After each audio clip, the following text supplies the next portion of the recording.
in 10, 9, 8, 7, 6, 5, 4, 3, 2, 1. Now live. 89.5 WSKB.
Live from the campus of Westfield State University, this is 89.5 FM, WSKB, Westfield.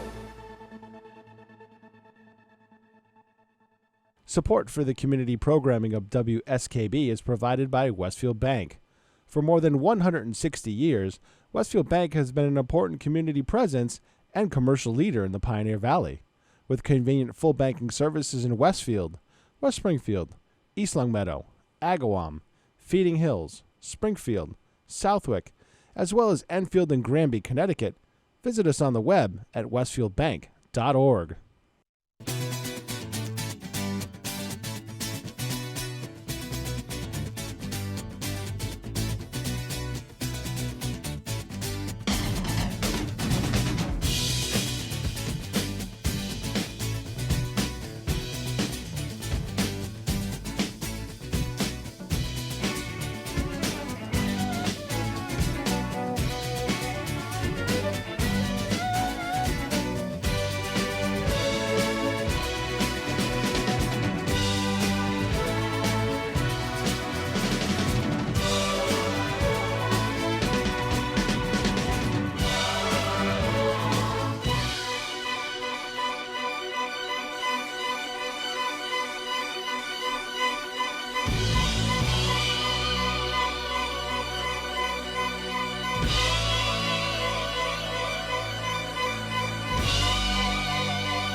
Where are we? There we are. Good morning. Sorry about that. That's okay. Apparently, the students were using the studio yesterday afternoon after I left. Ah, okay. That explains. Getting things sorted. Little discombobulated, but that's okay. Here we are. It is 6:03. You're listening to WSKB 89.5 FM radio for the Westfield Masses and WCPC cable channel 15. My name is Tina Gorman. I'm your Wake Up Wednesday host, and I am in the studio this morning with the chairman of the board, producer Pete Coles. Good morning, Pete. It's windy out. It is. Yeah, I know. I'm just looking at the dew, which is it took a toll getting from one place to the other. It is. Yeah. It is extremely windy. I am shocked that on my way from West Springfield to Westfield, I didn't pass any power outages. I thought for sure I would have, traffic lights that were out and dark spaces along the way. I didn't see any. I mean, as far as I know, at least between here and West Springfield, no power outages. I don't know if other parts of Westfield. Have you heard anything? One of our most vocal Facebook participants, Rich Kaminsky, had a tree fall on his house. Oh, dear. Oh, that's not. And I think he wants the city to fix it. Unfortunately, if it falls on your house, it's your problem.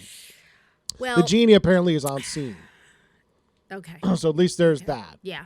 Yep. But if the tree falls in the street, it's the city's problem. If a tree falls on your house, doesn't matter where it falls from.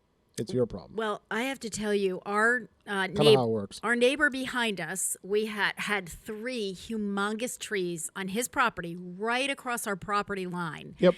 So this is like the most excitement that's happened to me. This is sad, but it is the most excitement that's happened to me since the beginning of the pandemic. So he had told Gary, the neighbor had told Gary a few weeks ago that he was going to have all 3 of these trees taken down, Yep. right? So we knew this was going to be a big operation. And he just, he said to Gary, I don't know if they're going to have to put, machinery in your yard or whatever. So he said, and Gary said, hey, whatever. Because, technically, I mean, if they go, well, they're either going on our house or his house, but they were huge, right?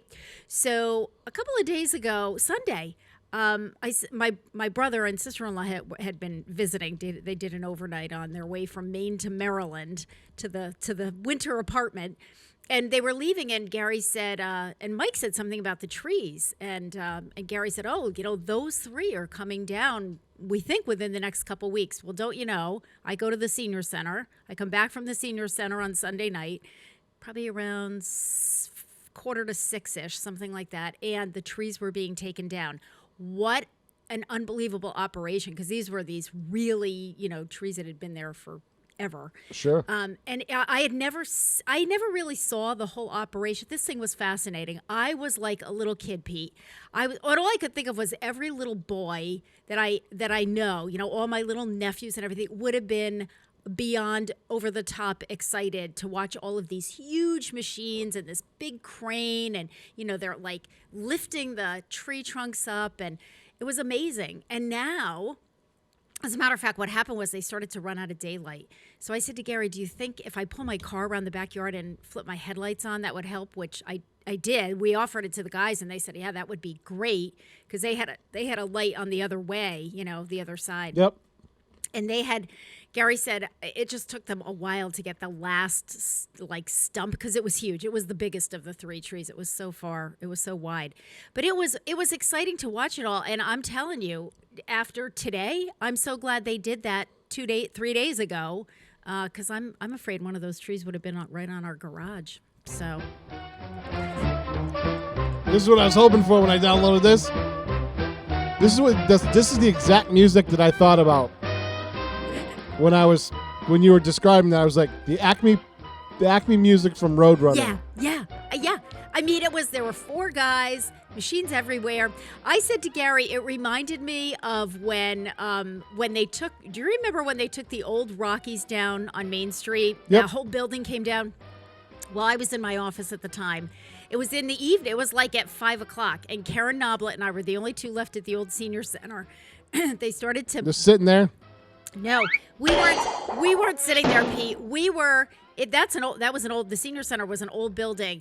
In my office, there was a big windowsill, and it was probably about 18 inches deep. Karen and I were standing on the windowsill, like with our faces, to the window, and we were taking pictures through the window in the screen of Rockies coming down. That's what this reminded me of. It was just, big machines and all kinds of cool stuff. And the guy that was in the, whatever that little machine is thing that he's, the bucket. He, I go out, as soon as I got home, Gary was out cutting the grass. I went out there with my camera and he's waving to me, and it was really pretty cool. But thank you to my neighbor for doing that, because I have a feeling one of those trees would be on my house this morning. So be careful, folks. The one thing that there's a lot of debris in the road, so just and leaves everywhere. So I was happy just that when I careful. pulled out of my 200-foot driveway in the pine forest, that there was no branches down today. Yeah, I thought about you because I'm thinking, now are those pine trees, like would they come down, Pete? Or dead not? branches So have been coming down all summer when we ever get a windstorm. But okay. with all the storms we've had over the past couple of years, a lot of stuff's gotten knocked down. I had a white birch. Yeah. That white skin Yep, birch. Yep, I know exactly. It was leaning pretty hard, and that one came over the summer. Yeah. I'm thinking. And there's another one leaning, but it's small. I can move that out of the way. So, yeah, there's been a lot of trees that have come down. When we had the ice storm in 2011, was it 2011? Mm-hmm. We had the October storm? Yep.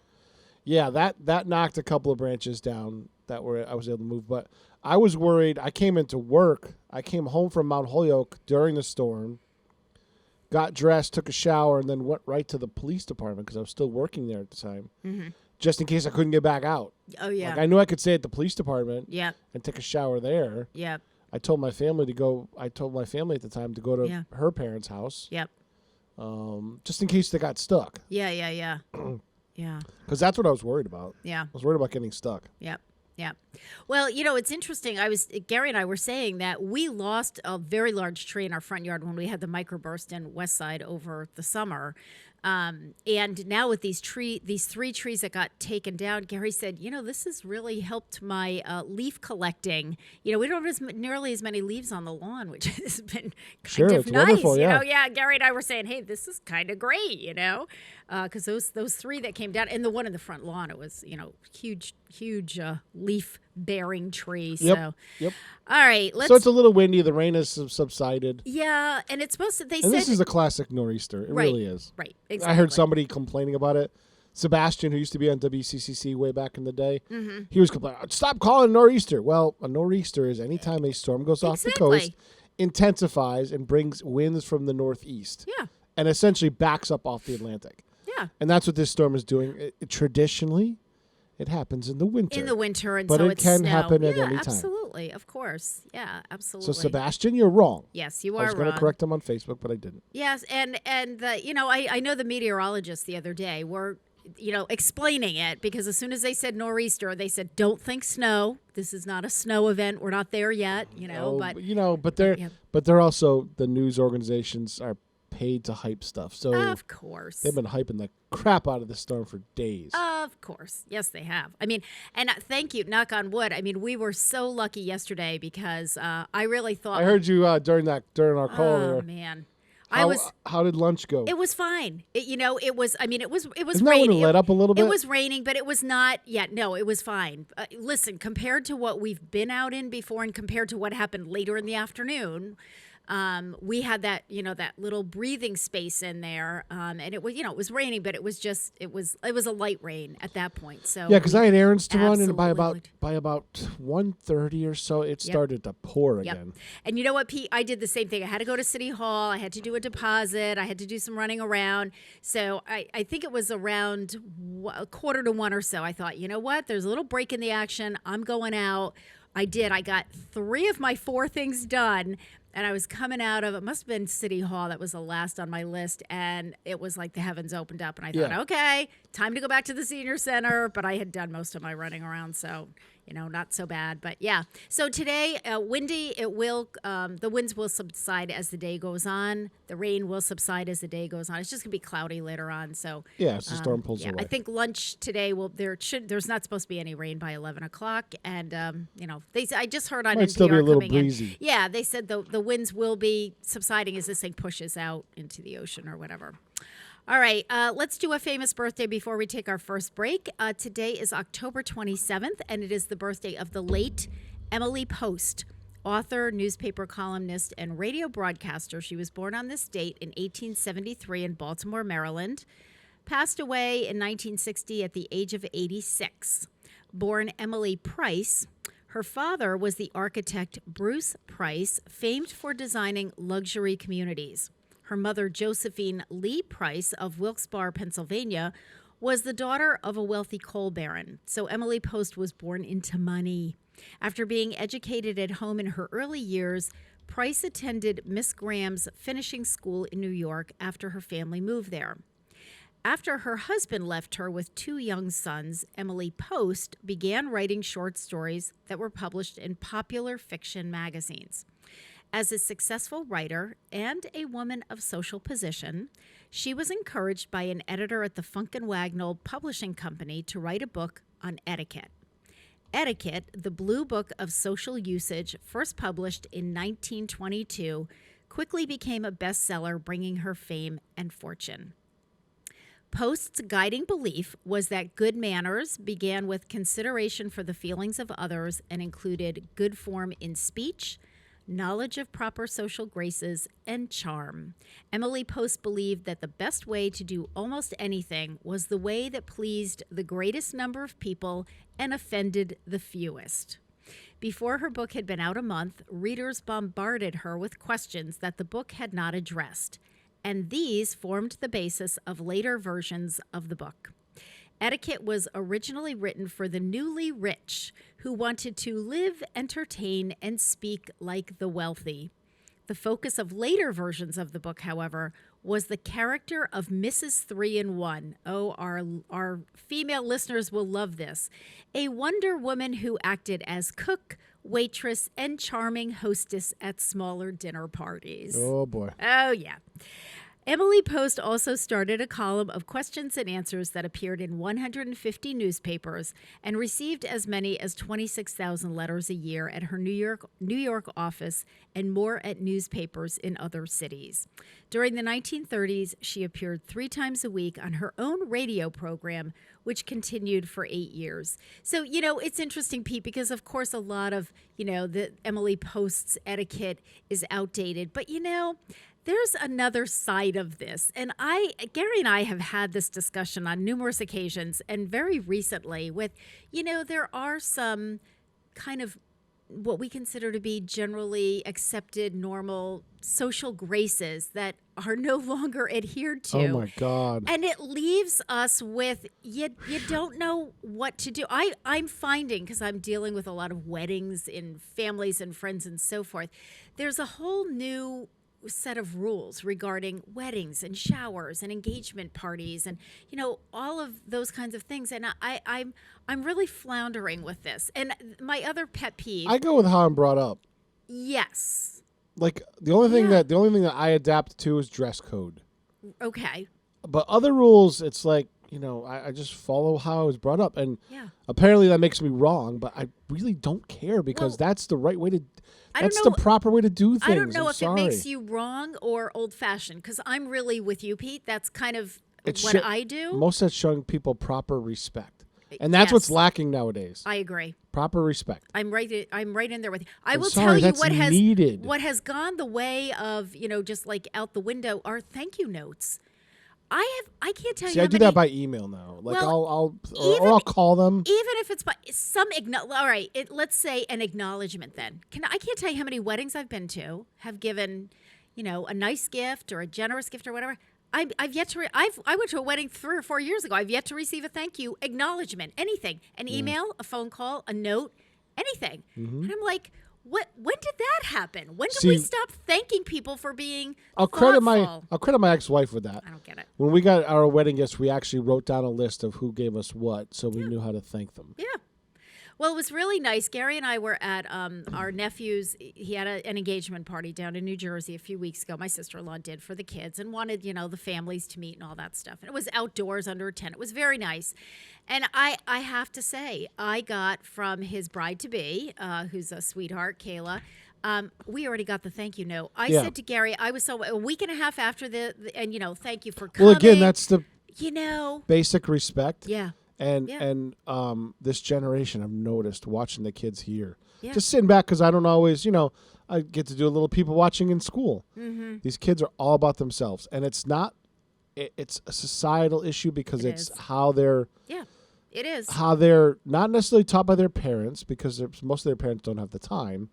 It's about the cultural influences. It's all about me, and it's about these stupid things. This this basically turns you into an autistic person. Yes. It really does. Watching the kids around here, you would think all of them are on the spectrum. Yes. And they're not. Yes. I get it. I totally a couple of them understand. actually truly are, but you don't know the difference. Yep. I because totally of this thing right here. Yep. Yep. And it's a pet peeve of mine about these kids constantly wearing headphones. I don't know how the battery lasts in these headphones all day. Yeah. But they're on all day. And the teachers do a yeoman's effort to try to get them to take them off. Yeah. And it's like crack. They're addicted to them. Yep. Yep. I totally agree. More powerful than any drug. Absolutely. All right, let's after we on my soapbox for after today. we've done that rant. I know, but you know what? I am right there with you. And Gary calls it the generation of entitlement. And that's what it is. It's like I'm entitled, so I guess I don't have to and show it's only because appreciation technology technology has made them so. Yeah. Well, I could go on and on. Wants versus needs. Anyway. We could do a whole show on that. We could. All right. Let's take a short break. And your audience would agree with us. They would. They would. Absolutely. I'm surprised they're not calling in. All right. This in honor of the birthday of Emily Post, we're going to listen to a Barbra Streisand song. It's called Nobody Makes a Pass at Me. We will be back.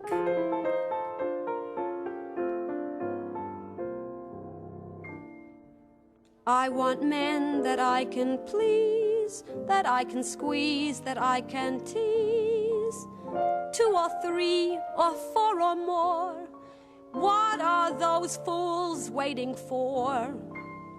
I want love and I want kissing. I want more of what I'm missing. Nobody comes knocking at my front door. What do they think my knocker's for? If they don't come soon, there won't be any more. What can the matter be? I wash my clothes with Lux. My etiquette's the best. I spend my hard-earned bucks on just what the ads suggest.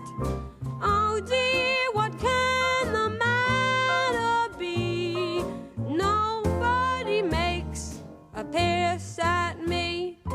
I'm full of Kellogg's brand. I eat grape nuts on the sly. The date is on the can of the coffee that I buy. Oh dear, what can the matter be? Nobody makes a pass at me. Oh, Beatrice Fairfax, give me the bare facts. How do you make them fall?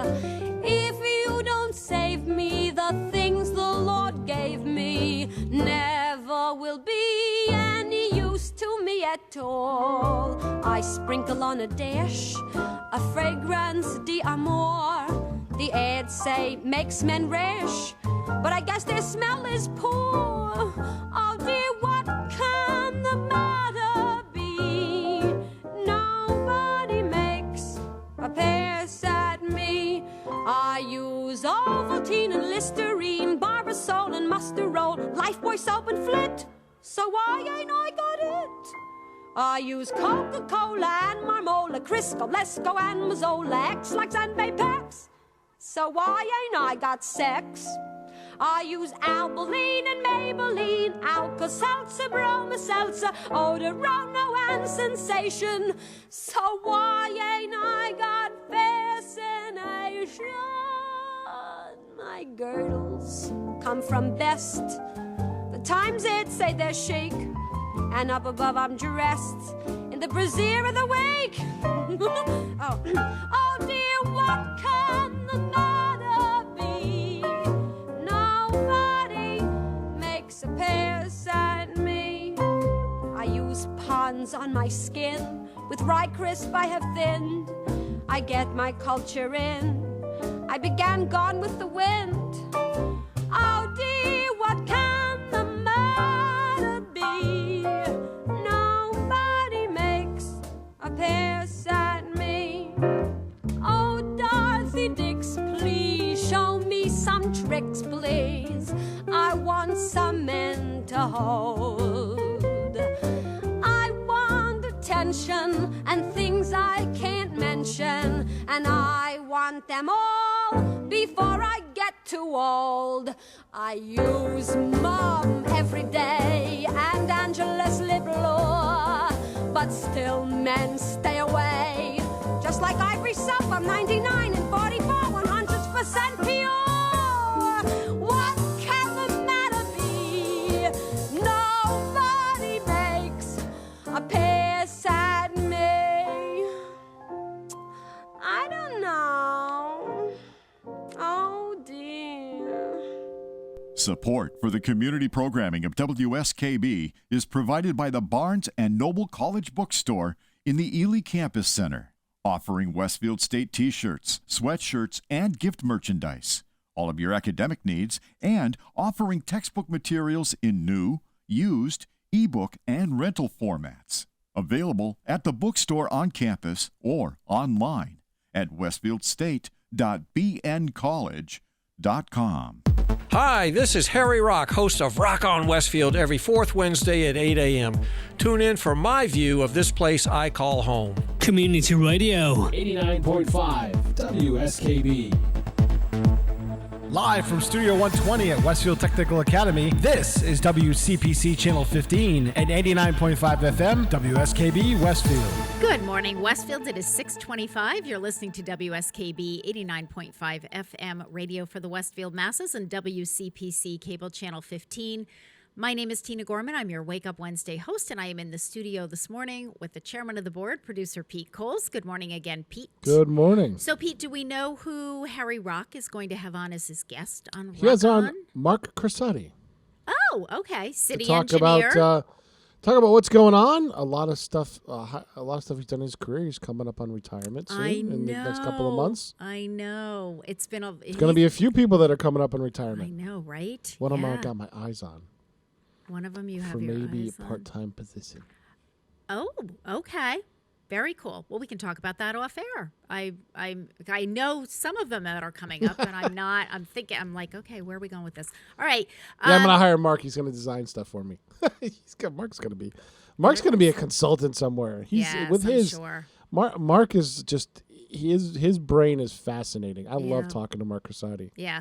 You know what? I love. Seriously. And here's my thing, Pete. I love talking to anybody who's passionate about what they do. And Yeah. Mark is passionate about what he does. Because if you're really passionate about what you do, you can make anything interesting. You know, and Patrick Berry and I joke about this all the time.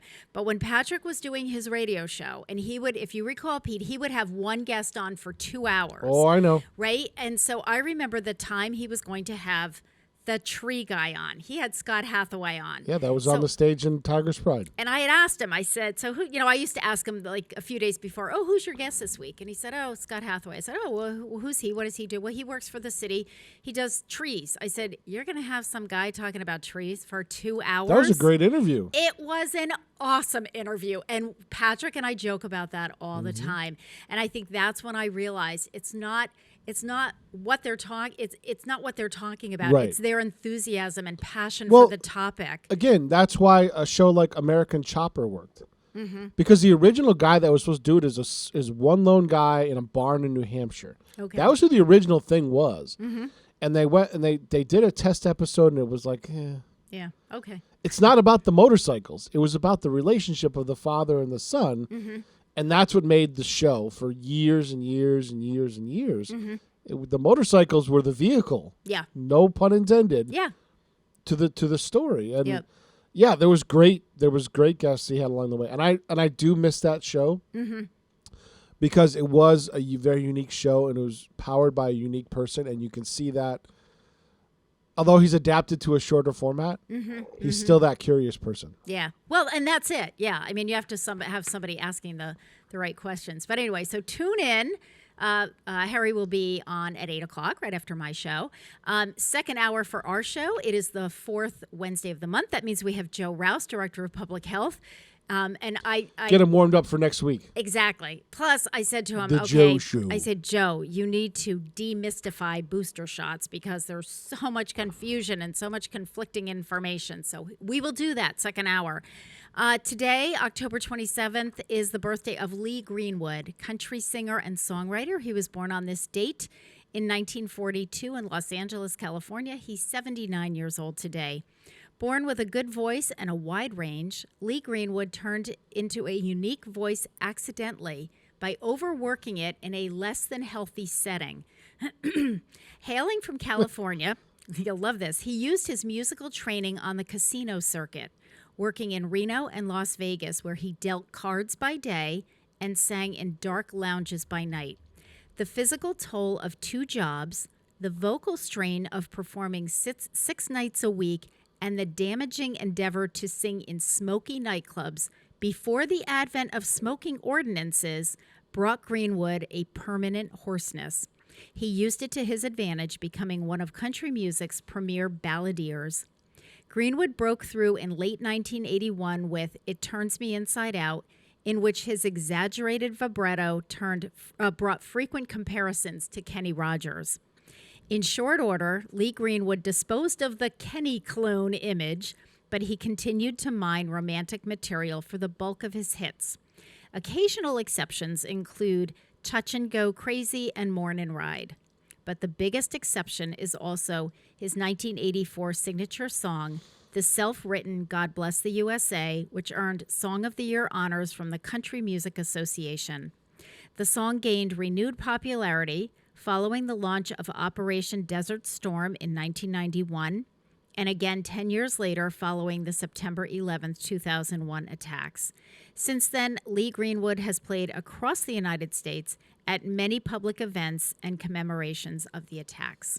So happy 79th birthday. I got to hear it live to just Lee a couple of weeks ago. Did you really? Mm-hmm. Where in... Just my children and my wife. Thank my lucky stars to be living here today. Where was that? At the Opry. I was going to say, when you were in Nashville? Yep.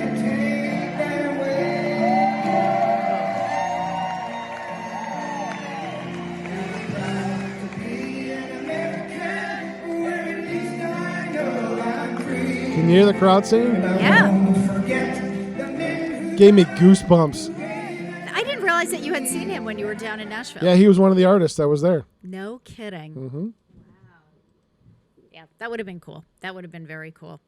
So, on that note, we're going to bring Lee back. It is 6:31. You're listening to WSKB 89.5 FM, radio for the Westfield masses, and WCPC cable channel 15. You can hear the whole thing. We're going to listen to the whole thing. That was just a snippet. We're going to listen to Lee Greenwood singing God Bless the USA in honor of his 79th birthday. We'll be back.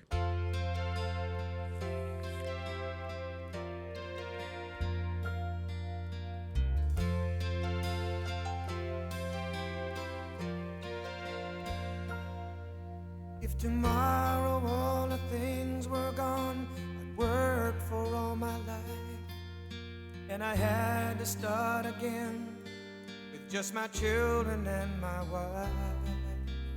I thank my lucky stars to be living here today, 'cause the flag still stands for freedom, and they can't take that away.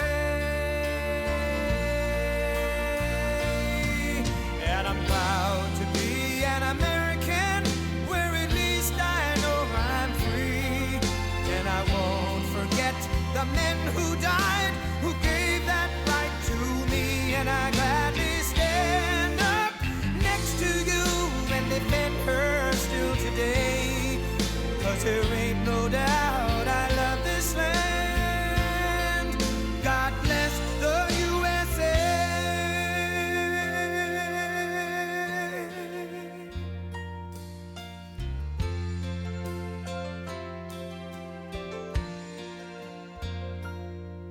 From the lakes of Minnesota to the hills of Tennessee, across the plains of Texas, from sea to shining sea, from Detroit Detroit down to Houston, and New York to LA, where there's pride in every American heart, and it's time we stand and say that I'm proud to be an American, where at least I know I'm free, and I won't forget the men who died, who gave that right to me, and I gladly stand up next to you and defend her still today, 'cause there ain't no doubt I love this land. God bless the USA.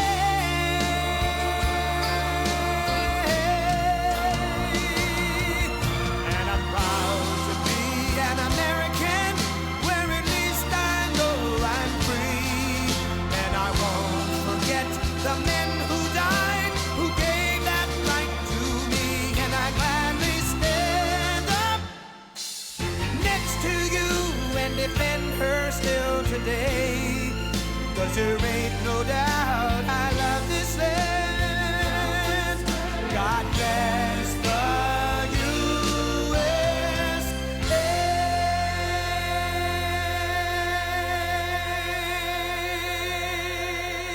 Support for the community programming of WSKB is provided by the Dunkin' Donut Shops of Westfield and the Sardinia family. It's nice to know that even as the world changes, Dunkin' Coffee remains the same at 7 convenient locations throughout Westfield. Hi, it's Bob Plass, and I have Wow, It's Tuesday, every Tuesday, 6 to 8. Wow, it's Tuesday.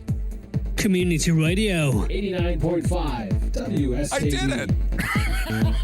Live from Studio 120 at Westfield Technical Academy, this is WCPC Channel 15 and 89.5 FM, WSKB Westfield. Good morning, Westfield. It is 6:35. You're listening to WSKB 89.5 FM radio for the Westfield masses and WCPC Cable Channel 15. My name is Tina Gorman. I'm your Wake Up Wednesday host, and I'm in the studio this morning with the chairman of the board, producer Pete Coles. Good morning again, Pete. Good morning. Hey, listen, if you happen to be in Nashville this weekend, it is, I think it's Opry 5000. Okay. It is their 5,000th show. Oh, my gosh. Wow. And the list of performers Oh, I can't even imagine. this weekend is Yeah. just unbelievable. It's like, Wow. if you could find the tickets for this one, like we were looking at it, Uh, and it's like Garth Brooks, Dustin Lynch, Darius Rucker, Trisha Yearwood, Bill Anderson, Terry Clark, John Conley, who's like the Gatlin brothers, Vince Gill, Chris Jackson, Jeanine Seeley. I mean, like, yeah, just if you're a country music fan, holy this is the crap. place to be. Yeah, this weekend. Wow. Vince Gill. Yeah. So does that start? How it must go for like what, Thursday through Sunday? I mean, this has to be. Like Well, the this has actual, to be like an extended. they've been doing stuff every Saturday night with the Okay. big shows. Yeah. But this is so big that there's two performances Yeah. that night. That's what I would think. I think there's like a 7 and a 6 and a 9:30 or something. Yeah. And I don't even know what the tickets are, but I bet you they're huge. They're It's they're Super Bowl price tickets. I'm sure. yeah, this 'Cause is that's a biggie. huge. Yeah, I it's want to huge. actually listen to the show online because it's gonna be just immense. Yeah. Well, that's exciting. Well, I don't know. The regular price tickets between $65 and $600. I Really? guess. Yeah. Wow. All right. I doubt that there's anything available, but Yeah, I was gonna say. Can't imagine that. there's some balcony tickets at $200. All right. Well, there you go. Upper balcony. Yeah. Nosebleeds. Yeah, $200 for the upper balcony. Yeah. Well, I think you'll get I your think exercise. we paid like $100+ for down. We were on the Yeah. floor for that. Yeah. Well, And there's not really not. I didn't As see you a said, bad though. seat in the Opry. how many? I'm clueless, Pete. But about, do you know how many seats there are? Like how I many think people does it it's seat? 4,000. Okay. Four, All right. four. I think it's 4,000. Yeah. Yeah. Big operation. All right, let's get to it. October is Positive Attitude Month. I am all about this. Positive Attitude Month is an annual designation observed in October. A positive attitude is the best trait you can carry with you because it makes any difficult or frustrating situation a lot easier to deal with. If you look at most scenarios as glass half empty, now is the time to change that. Looking at things with a glass half full perspective is a small thought process that can make a big difference. Research suggests there are lasting benefits to keeping a positive attitude. For instance, and we talked about this when I did my valued aging piece with Harry Rock when we did one of the COA Presents. Longer lifespan because of overall lower stress levels if you have a positive attitude. Lower chance of depression. More resistance to sickness like the common cold. Increased physical and mental well-being. Less risk of death from cardiovascular disease. More developed coping skills during challenges. Those who have a positive attitude just fare better. Your positive energy will result in more overall motivation, more friends, and many more happy memories. Of course, life can be extremely challenging. In our work and personal lives, speed bumps will always present themselves. So why not try to make the best of every situation we are thrown into? If you struggle to keep a good attitude, here are a few steps that you can take to move past that. Write it down. I really liked some of these suggestions, so I just jotted down a few of the ones that I thought would be really helpful for people. List the negative things in your life, the things that really upset you and cause you to lose your cool. Seeing them on paper can help you recognize and address them when they happen in real life. Cross them off when you're able to overcome them. Let go of expectations. That is huge. Sometimes negativity begins with unrealistic expectations of yourself or others. Understand that nobody is perfect, and the imperfections add character. They make life real, and they make life interesting. If you can learn to work with that, you and those around you will be much happier. Forgive yourself and others. Do not dwell on past mistakes. You're only hurting yourself if you do so.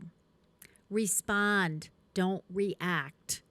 Change can be difficult to manage, but if you take a breath and give yourself some time to think, you'll find the clarity you need to respond in a positive manner. And finally, in Positive Attitude Month, one of the best tips is surround yourself with positive people. If you can do that, you'll start to see how happy and successful people think, and you'll likely start to think the same way. It's really true.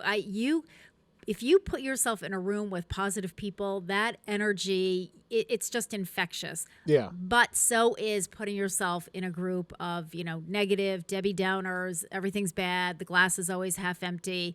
And that too is infectious. We see it in the workplace settings. We see it in families. We see it, you see it in any group. And it's really interesting because I see that even at the senior center, Jen, with certain groups, and it's really tough.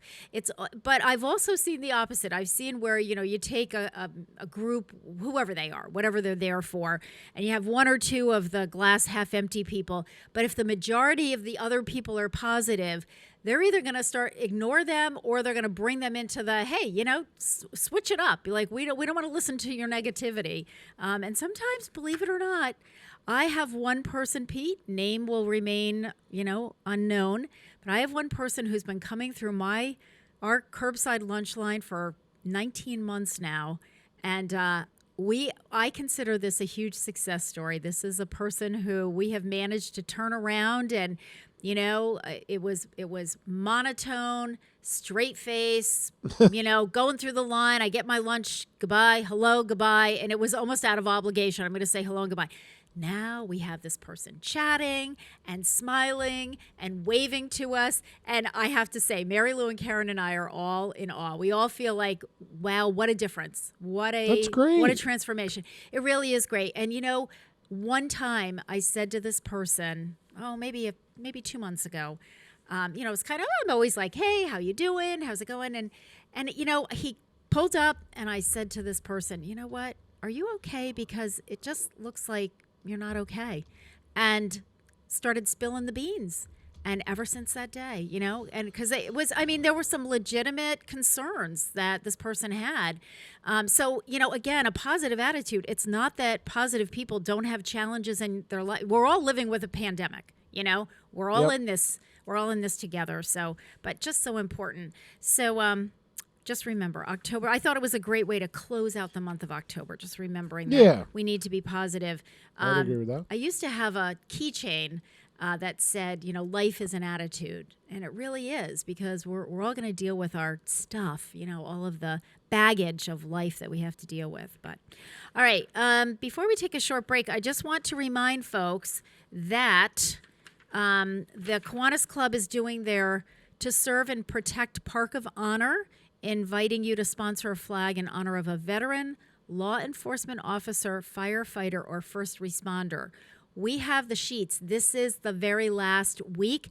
And, it's really interesting, Pete. Yesterday, Sandra and I were kind of cleaning up the greeter's desk area, and we still have the forms. And I said to Sandra, maybe we should get rid of these. I said, the last day is Friday. You have to have it into the Kiwanis by Friday, which means you really have to have it like in the mail by today. Yep. And I said, well, it's Friday. I said, well, we'll leave it for one more day. Don't you know, I had somebody come through the lunch line and say, I really wanted to get a couple of those forms. I want to do a sponsorship. And I said, yep, they're right on the front desk. Let me go grab 2 for you. So please, folks, if you want to do this, the more flags that are flying out there, they fly them in front of Westfield Middle School across from Veterans Park. But the more flags that are flying, the more impressive it is. And it is, so sponsor someone, again, veteran, law enforcement, firefighter, first responder. We have a lot of people to honor. So get to it. It's $30 for 1 flag, $100 for 4 flags. And all of the proceeds go to the Kiwanis for all of the good work that they do right here in our community. So, all right, it is 6:44. Let's take a little break. I found this song by Stevie Wonder. It's a little bit longer than what I normally play, but I really liked it. It's called Positivity. And since we were just talking about October being Positive Attitude Month and the importance of that for your health and well-being, we're going to listen to Stevie Wonder sing Positivity. We will be back. You're listening to WSKB 89.5 FM radio for the Westfield Masses and WCPC Cable Channel 15.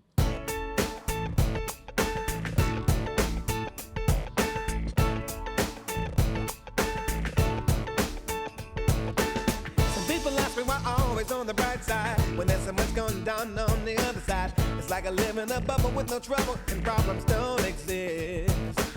I check on them, that ain't the case at all. It goes way back to the time when I was very small. I didn't mind but size and age, my papa used to say. You can always look at the negative, but you should always live in the positive. So I try every day to live in that way.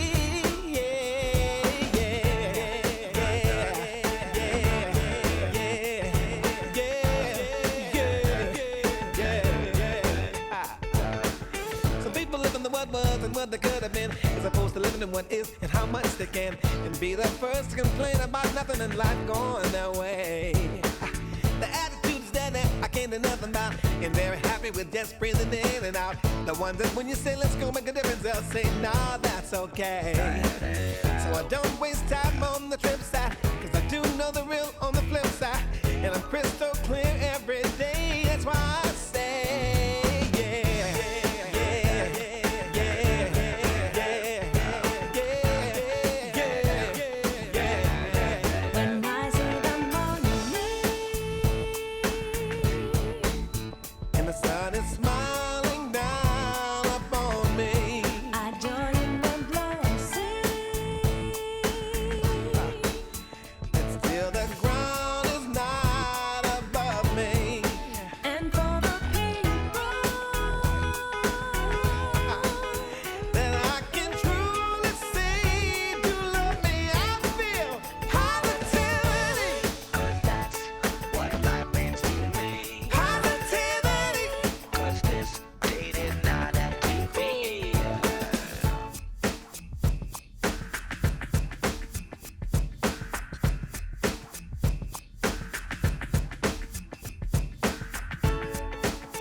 an optimist when it's more fashionable to be a pessimist, from which in 75% of what we read, hear, and view. Well, I used to have a friend named Minnie Riperton who used to always say when she was living, like fine wine and like seeing the glass of life as half full and half empty. I'm not saying sometimes life can be rough, but never to the point of me saying I've had enough. Long as my heart beats, I'm giving up. That's why I say every day, yeah, yeah, yeah, yeah, yeah.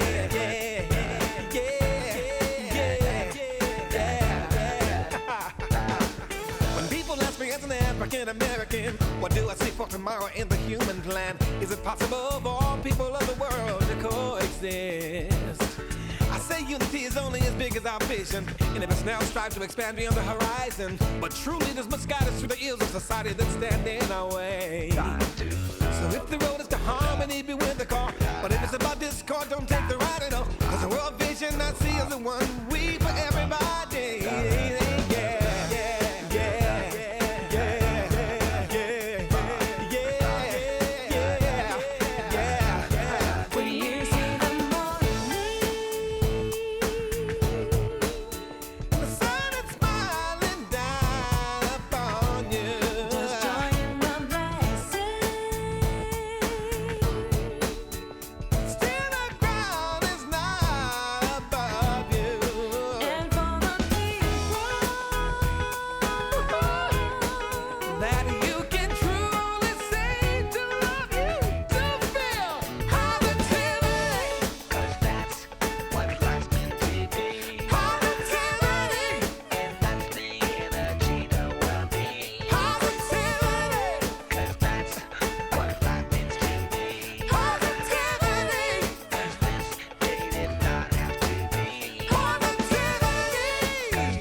Underwriting for the community programming of WSKB is provided by the Boys and Girls Club of Greater Westfield, serving the youth of the Whip City and surrounding communities since 1969. For more information on the Great Futures Club for ages 3 to 5, happening weekdays, and the Club Teen Center for ages 11 and older, weekdays from 6:30 till 8 p.m., go online at bcgwestfield.org or visit the club at 28 West Silver Street. The Boys and Girls Club of Greater Westfield. Great futures start here. I'm Mark Auerbach. Join me every Friday at 8 a.m. for ArtsBeat, where you'll meet interesting actors, directors, designers, and musicians here in Western New England. Community Radio. 89.5 WSKB. Live from Studio 120 at Westfield Technical Academy, this is WCPC Channel 15 and 89.5 FM, WSKB Westfield. Good morning, Westfield. It is 6:50. You're listening to WSKB 89.5 FM radio for the Westfield Masses and WCPC Cable Channel 15.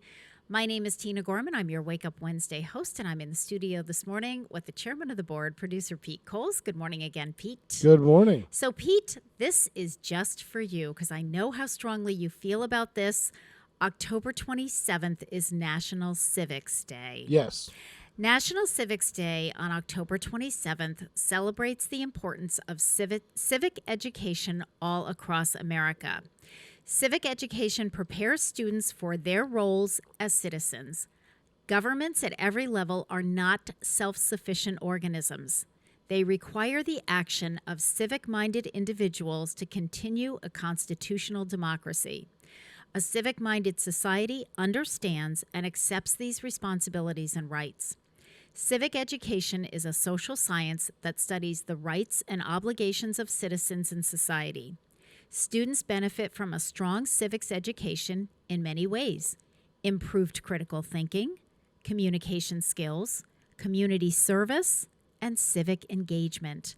They are also more likely to vote, volunteer, engage in political discussions at home, work on community projects, speak publicly, and communicate with elected officials. Geez, you know somebody like that? You know, Pete has been, I totally agree with you, but Pete, you have been saying this for as long as I've known you, for as long as we've been doing the show together, how, the importance of civic education. And it is really, is it not in the school curriculum anymore? It is. Or minimally? I think it is to a certain extent. And I think it's coming back. Okay. I know I've talked to Stefan about this, and he says, well, we do. I said, but how much? You know what I mean? Yeah. Like, Yep. that really is one of the core things of America. It's not, and you learn through civics that you shouldn't rely on the government. The government should rely on you. Right. Seriously. Yeah. like I see people posting, well, when's the government going to come fix this? Well, that may not be their thing. You know what I mean? Right. Like in an emergency, this is the thing we try to preach to everybody in emergency management for the past decade. For the first day or two, you're responsible for yourself. Don't expect the government to come save you. It's like the parable that they say, the flood's coming, right? And he expects God to save him. God's going to save me. Right. Oh, I sent you the cop. I sent you the firefighter. I sent you the helicopter. Right. You didn't go. You didn't go. Yeah. Same thing with government. Yeah. You're responsible for you. So, if the building's burning down, don't wait for the firefighter to come save you. Get out of the building. Yeah, exactly. Well, and speaking of National Civics Shouldn't be Day, that complicated. Right? It's not that complicated. Speaking of National Civics Day, you can start right now. We have an election next week, so and I do want to clarify because I was telling Karen Fannion on our department head meeting yesterday. We've had a lot of phone calls at the senior center. We all know seniors vote, which is wonderful. But why aren't young people voting? I mean, it shouldn't just be seniors who are voting and who understand really the importance. Weird. It's very strange. But we have had a lot of Why questions. they don't? If you are a Ward 2 resident, you are voting at the middle school, which is the school right over next to the post office. We are not. I had asked Karen, I said, how do you want to handle it? She said, we're going to do Ward 2 at the middle school, not at the senior center. So just to be clear about that. There is early voting all this week through Friday, and I have the schedule over at the Senior Center. You can call the Senior Center at 562-6435. If you're computer savvy, go on the city website. Karen's got everything spelled out with the hours of early voting. Early voting is in council chambers, which is on the second floor of City Hall. There is an elevator because I know people have the second floor, I can't do the stairs. You don't have to. There's an elevator. It's all day today, tomorrow, and Friday. And I believe tomorrow there are some extended hours into the evening. Thursday I thought I saw Thursday, I think hours. she said it was, I think today, tomorrow, or I think today and Friday it's till 5 o'clock. But again, call us at the Senior Center. We have that information. I did also they're a posted flyer. on Channel 12. They are posted on Channel 12. So all kinds of information for those of you who want to vote early. I believe at this point it may be too late to, do like that absentee ballot thing or the Dropbox ballot. I think you had to get that. I think yesterday was the deadline yesterday for was that. the last. Yeah, I was going to say I think yesterday was the last day because I know we had a woman in one of my fitness classes who wanted to do that, and we were able to download it for her, and then she was going to drop it off at City Hall in the Dropbox on her way because I think yesterday was the last day for that. But you can do early voting. Polls are open on Tuesday, November 2nd, 7 to 7. This is important. This is for you Westfield residents. This is the opportunity to decide on who your mayor is going to be for the next 2 years. We have a mayoral race, obviously, in Ward 1. You've got a race going on in Ward 1. Nick Morganelli, the incumbent, and Mary Beth Berrien. I would also encourage you. I had one of the seniors who came through the lunch line the other day. It was so funny, Pete. She said to me, "Oh, Tina, you were so great on TV today." And I'm thinking, what? I said to her, well, I wasn't on TV. Yes, I saw you on TV today. And I said, I was so disoriented. Well, it turns out she was watching the session that we had taped with the candidates, and I was actually running it again. Yeah, that was wonderful. I was watching the ones Kenny did. I saw John Beltrandy, and then I know one of the ones I saw the one that I did with Bill Oniski and Mary Beth. He did it back to back to yesterday, back to back. It runs like 4 hours or something. Yeah, but there are opportunities for all of you to to get involved. This is all about civic day and. It shouldn't just be a day. Well, it's about not letting the community run you. You're the whole point of a representative government. Right. Is sometimes you need to get involved. Sometimes you need to let your representatives do their thing. Yep. But like I see people occasionally get involved. Yep. Somebody running for school committee, Kathleen Raj Hillman. Mm-hmm. Very involved. Oh my gosh. She's in every meeting. She came to literally in every meeting. She came to my last Council on Aging board meeting. Right. As a guest. She's involved. She said, I just want to, know what this is all about. She's a little older herself. She's retired. She's a retired teacher. So she said to me at the end of the meeting, she said, I had no idea that the Council on Aging was doing all this. I'm so impressed. And here's my name and my phone number. If you need help with anything, I'm retired and I'll help. Right. Those kind of people are great. They are great. Right. And that's what we're talking about, being civic minded. Exactly. All the people in like Rotary and Kiwanis, all these service clubs, Lions. Yep. They're very civic minded. If you want a civic, perfect example of a civic minded person, Rick Barry. Yes. Yep.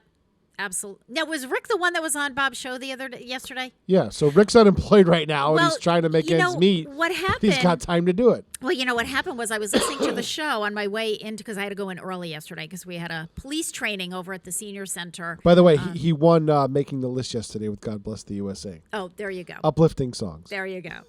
But anyway, so I was listening, and I thought it was Rick. The one thing we have to remind Bob is when you have a guest on, periodically tell us who it is, because I tuned in. Rick and was a co-host. And I'm thinking, it sounds like Rick. I think it's Rick, but I'm not sure.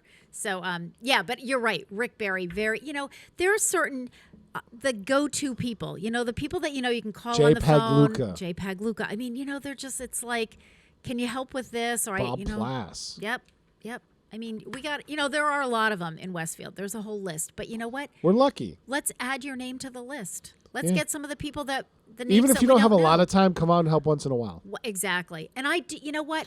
And I appreciate that. When I have people that want to volunteer at the senior center, we'll ask them, is this a long-term commitment? Is it like a one-shot deal? I need people, directing traffic during one of my really busy lunches, a special event. You have people that just help out at Thanksgiving. Yeah, exactly. I my once a year is the Ray Rivera and his family every Thanksgiving. Right. And I put together my Thanksgiving team this year, and I was emailing people, and I said, Ray's like, we're in.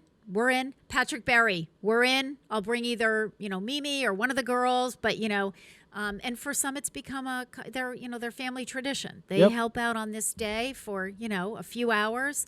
Makes a huge difference. So, all right, let's do one birthday. I know it's 7:00, so I will make the announcement that you're listening to WCPC Cable Channel 15 and WSKB 89.5 FM, radio for the Westfield masses. You know what, Pete? Let's do the top of the hour, then we'll come back and we'll do this last birthday. It's kind of a cool one.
Support for community radio on WSKB is provided by Betts Plumbing and Heating Supply Company an independent, family-owned wholesaler serving Westfield for over 50 years, specializing in plumbing, heating, and industrial piping supplies. On the web at betsplumbing.com or at 14 Coleman Avenue in Westfield. Join us every Thursday morning from 6 until at least 7:30. Check out the Bobby G and Company Show right here on WSKB 89.5 Community Radio. 89.5 WSKB. Live from Studio 120 at Westfield Technical Academy, this is WCPC Channel 15 and 89.5 FM, WSKB Westfield. Good morning, Westfield. It is 7:03. You're listening to WSKB 89.5 FM radio for the Westfield masses and WCPC Cable Channel 15. My name is Tina Gorman. I'm your Wake Up Wednesday host, and I'm in the studio this morning with the chairman of the board, producer Pete Coles. Good morning again, Pete. Good morning. Joining us in about 15 minutes or so will be Joe Rouse, Director of Public Health. So before that, we have We have one more birthday, another national day to talk about, and a couple of announcements. Pete, I wanted to ask you: Are we turning our clocks back? Is it this weekend that we're doing that? Not sure. Okay, can you check that while I do this birthday? All right, it is the birthday of the late Theodore Roosevelt, 26th U.S. president, born on this day in 1859 in New York City. He died January 6, 1919 he was only 59 when he died. I didn't realize he was that young.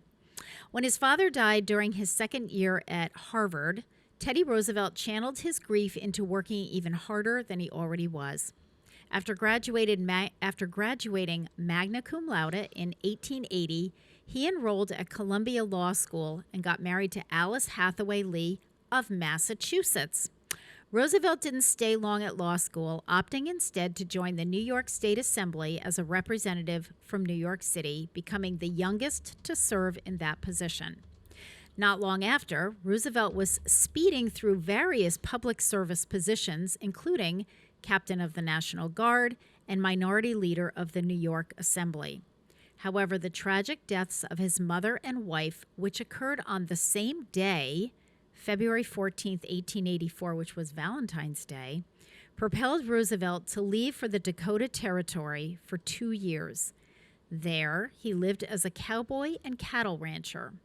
He returned to political life in 1886. Taking a keen interest in the Spanish-American War, Theodore Roosevelt left his government post to organize a volunteer cavalry known as the Rough Riders, which he led in a bold charge up San Juan Hill in the Battle of San Juan Heights. A war hero and nominated for the Medal of Honor, Roosevelt was elected governor of New York in 1898. Roosevelt's progressive policies in New York ran him afoul of his own party, so Republican Party bosses plotted to quiet him by naming him on the McKinley ticket in the thankless post of vice president. However, after his re-election in 1901, President McKinley was assassinated. At age 42, Theodore Roosevelt became the youngest man to assume the U.S. presidency. His presidency is distinguished by his dedication to prosecuting monopolies under the Sherman Antitrust Act. Out of this commitment grew a benchmark of his first term, the Square Deal, a domestic program that embraced reform of the American workplace, government regulation of industry, and consumer protection with the overall aim of helping all classes of people. Roosevelt's charismatic personality and impassioned combination of pounding fists and emphatic rhetoric undoubtedly helped in pushing his agenda. So happy birthday to the late Theodore Roosevelt, 26th U.S. president. Now, this day goes right with Roosevelt's birthday. Today, October 27th, is Navy Day. Navy Day salutes all of the military personnel who have served both past and present in the United States Navy. The United States Navy is the naval warfare service branch of the United States Armed Forces and one of the 7 uniformed services of the United States. The U.S. Navy currently stands as the largest, most powerful Navy in the world with the highest combined battle fleet tonnage. The service engages over 340,000 personnel on active duty and more than 71,000 in the Navy Reserve. Here's a little history for you. Throughout the Revolutionary War, the Navy's importance grew. Today, the United States maintains 40 naval bases across the country, including the world's largest naval station, Norfolk, in Norfolk, Virginia. Below the sea, submarines became a part of the Navy during World War II. While experiments began in the late 1800s and during the Civil War, they did not join a large part of the Navy inventory until World War II. At that point, submarines became necessary for surveillance and rescue, even though they were also armed. With the advent of the airplane, the Navy became vital stations for the Air Force as well. As a result, the Navy modified ships into floating landing strips. Today, joint naval and air bases such as Pearl Harbor, Hickam provide necessary fleets of their sea and air defense. Between 1922 and 1972, the Navy celebrated its birthday on October 27th in honor of President Theodore Roosevelt's birth. He elevated the U.S. Navy to a premier fighting force. During his term as Assistant Secretary of the Navy, he built up the power and strength of the U.S. Navy. Teddy Roosevelt's pursuit of the naval aircraft advanced the U.S. Navy. As president, Roosevelt was the first president to submerge in a submarine and also the first to fly. His support of the Navy led the former Secretary of the Navy, John F. Lehman, to say, Theodore Roosevelt was one of the architects of our modern Navy. And that's why Navy Day is celebrated on Teddy Roosevelt's birthday. There you go. Now you have this little history. All right, I have a couple of announcements before. Is Joe here, by the way? Is he in the wings somewhere? Not yet. Haven't seen him. Okay, we haven't seen him yet. Oh, good. Okay, so I have time for a few announcements here. So as any senior citizen knows, we are in the throes of Medicare Part D, which is your prescription drug plan open enrollment. And this is always a very crazed and chaotic time of the year. So here's where we stand at the Westfield Senior Center, and I would venture to say, having had many conversations with other directors over the last couple of weeks, Western Mass and probably across the state, I think we're all in the same boat. The Shine counselors are being inundated. Just the sheer volume of people needing assistance with their Medicare Part D open enrollment. So here's where we are in Westfield. Karen Noblet right now is not accepting any new appointments. She is full. She is hoping to spend the next 2.5 weeks catching up with all of the phone messages that people have left and all of the people that she's currently working with. She's doing this over the phone, not in person. And believe it or not, by doing it over the phone, she's able to double the volume that she would be doing if people were coming in person. So she is really processing and working with as many folks as she possibly can. So right now, we have to give her a chance to catch up. If she's caught up by November 15th, we will start accepting calls again and scheduling more appointments. If she's not, we have to wait until she catches up. So in the meantime, I have 2 numbers that I'm going to throw out there for you. You can also get help through the Regional Shine office, which is located up in Franklin County. It's in the Greenfield area. But again, you're not going there. Everything's being done over the phone. If you would like help with that, dial 1-800-732-4636. That's the Shine Regional office. The other option is to contact Medicare directly. That telephone number is 1-800-633-4227. All right. Or you can go to, if you're computer savvy, you can go to medicare.gov, G-O-V. I will tell you, the Shine office, the Regional Shine office, is also getting inundated, and they have 15 people working up there doing Medicare open enrollment. So if you go that route, I would suggest you call them as quickly as possible. I know we have some people who are holding out till the 15th to see if Karen can work with them, but the problem is if she's not caught up, she can't. So be very careful about waiting. So you do have some options. Also, obviously, be very wary of Medicare scams. We have a lot of people, calling and putting things in your mailbox and knocking on your door. Medicare does not cold call, and they're not going to knock on your door. So just hang up or don't answer the door. If somebody's at your door, you might want to call the police. Yeah, that might be a better option. By the way, your guest is now here. I see him. I can see him in the bullpen. Okay. And Medicare and You educational videos are up on the city website under the Department Council on Aging, so that will also help you to kind of navigate through this. And my last announcement before we bring Joe's theme song to get him in here is, as a reminder, because it is the last Friday, will be the last Friday of the month, we do gift card bingo. So there's no charge you get one bingo card. There's no charge for that. The winners get a $5 gift card to a whole assortment of local businesses that we have here in Westfield. So it's usually a fun time. We do get a lot of calls for this. So you do have to sign up in advance. You can call us beginning at 10 o'clock tomorrow and let us know that you're planning to be at bingo, just because, again, we can't have more than 40 people in the great room right now because of the pandemic. And I would especially like to thank this month's gift card bingo sponsor, and that would be a city councilor and COA liaison, Ralph Figge. So all of the gift cards that we'll be giving to the winners this month were purchased by Councilor Figge. So we thank him for that. And we thank those who are jumping in to do our gift card sponsorship. This is becoming quite a popular thing. I think we have sponsors up through February. We have sponsor for November, December, and January. I think we might have the one for, we have the one for February, and we might even be through March. So we have a lot of people that are stepping up, Pete, and being civic-minded to give our seniors a good time. All right, Joe Rouse, Director of Public Health, is waiting in the bullpen. We're going to bring him in with his theme song, which is by Andy Grammer. It's called Good to Be Alive. You're listening to WSKB 89.5 FM radio for the Westfield masses and WCPC cable channel 15. We'll be right back. I've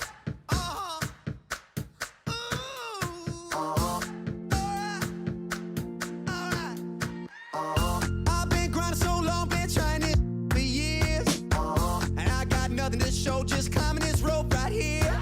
And if there's a man upstairs, he kept bringing me rain, but I've been sending up prayers and something's changed. I think I finally found my hallelujah. I've been waiting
about now.